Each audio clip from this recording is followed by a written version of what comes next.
Was your first race at 3 years old? Is that true? Yeah, one of them. Yeah. You were on a bike at 3 years old. I don't even think I could walk. If he at was 3 years racing old. at 3, he was probably on a bike at 2, 2.5. Yeah, I had training wheels on a bicycle. I think I took them off at like 2 years old. You know how to swim? Yeah. You're an athlete. How was it growing up in Bakersfield, having the hills, like being able to go out there and ride all the time? I think that's why I'm as good as I am. Yeah. I could go ride from sun up to sundown.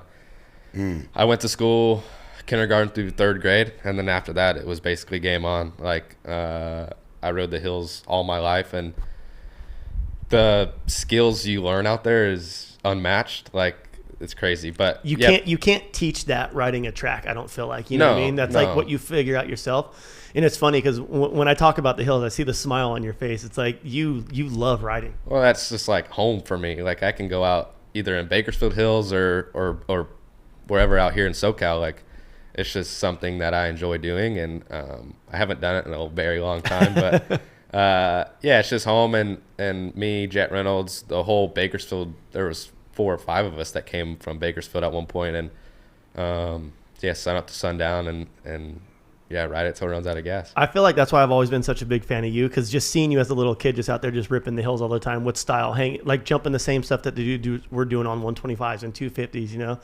Like I remember not that long ago, I actually rewatched like your monster edit that you did out there, and I was like, dude, this kid has always been a badass on a motorcycle. Yeah, just the skills and stuff you get from being out there it's unmatched. Yeah.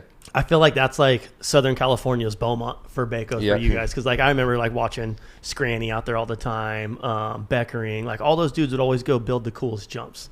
Yeah, we have, and it's only like within 30 acres of itself. Yeah. Like you can almost do the whole property in 30 minutes. So, but yeah, Beckering, all those dudes, yeah, they got some skill on a bike. Yeah, it's crazy. There's a lot of jumps out there that are gnarly. I pulled up to a couple and been like, I'm good. And but it was always a challenge for me. Like I would see those dudes doing it, and I'm like, do I have it? I can do it. Yeah, I can do it. And most of the time it would work out, most of the time it wouldn't. But well, and it's like you didn't really have anyone you could test run behind or like listen to someone else hit it. You're like, if they're hitting it on second on that, I'm gonna be like 5th on this bike. On 85. Yeah, yeah, that's crazy.